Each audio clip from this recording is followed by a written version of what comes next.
A Georgia Marshal, deputized cop, shoots and kills a dog. He should not have done that. Dog was running after him, but I don't think he should have killed him. Initially, some of the members of the government, they had his back. The community comes out, primarily a community of white members. They come out against the cop, and guess what the government does? All right, let's put up his picture full mass. This was a marshal hired to oversee Spalding County, Georgia Animal Control Department, along with code enforcement violations, has been fired after shooting and killing a dog. Spalding County Marshal Smart Webb arrived at Galarza household after a complaint came about roaming goats on the property. Allison says she realized that Webb and an animal control officer were on her property unannounced. She and her 16-year-old sister and her son all rushed to try and get the dogs inside the house. She says the dogs were not being aggressive, but she wanted to keep them safe. All right, that gives you some context here. They are on the property. They are not there because of dogs. They are there because of goats. There's no animal aggressive, according to the homeowner, okay? As she, being the homeowner, was trying to grab Allison, the Boston Terrier, she says Webb shot it while she was just 2 feet away. Just 2 feet away. She never talked to me. She said he never talked to me. She said he talked to me after he kills my dog. All right. Now, I've done a little more digging into this story. He should not have killed the dog. All right. It wasn't necessary. The dog was not aggressive. It was just a dog running. All right.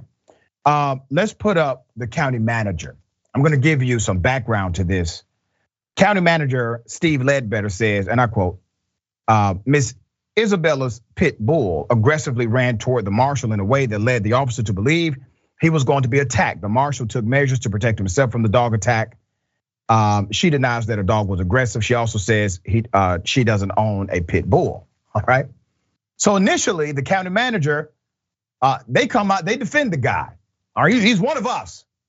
Okay, he's the police, and he shot a dog. Well, the community gets outraged, and they should have been.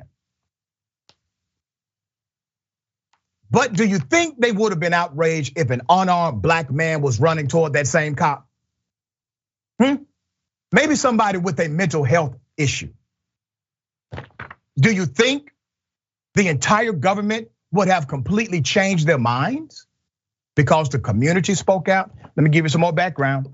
The county manager announced in the meeting, this was a public meeting, that Webb, the marshal, would no longer serve as county marshal just after 3 months. He was there for 3 months. Sheriff Diggs has revoked Mr. Webb's depth utilization, and he is no longer with the county. A county official announced Webb was already under GBI criminal conduct investigation stemming from his time as a police chief in Woodbury, Georgia.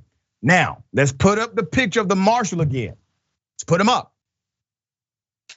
That cop was the police chief in another Georgia town. He, according to the GBI, was corrupt.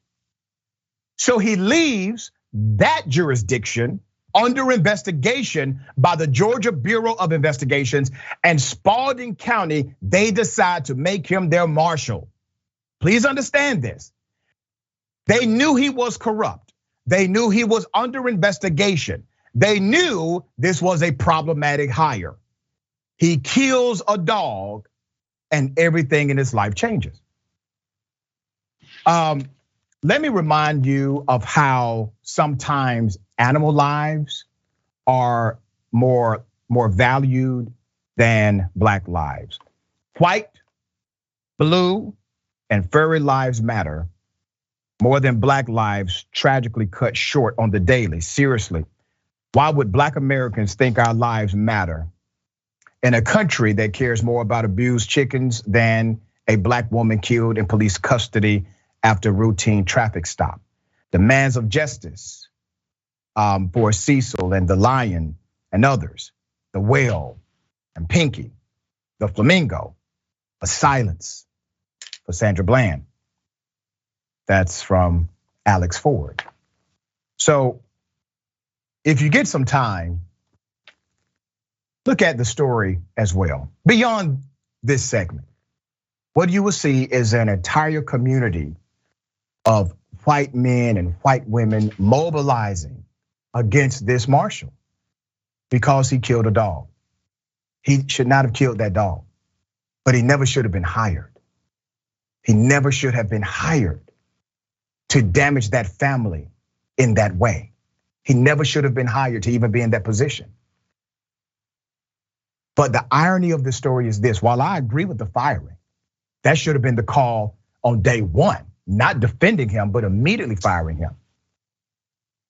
The irony is this: you know and I know, if that was a black man rather than a black dog, he would still have his job. You and I know that. Jackson, thoughts here?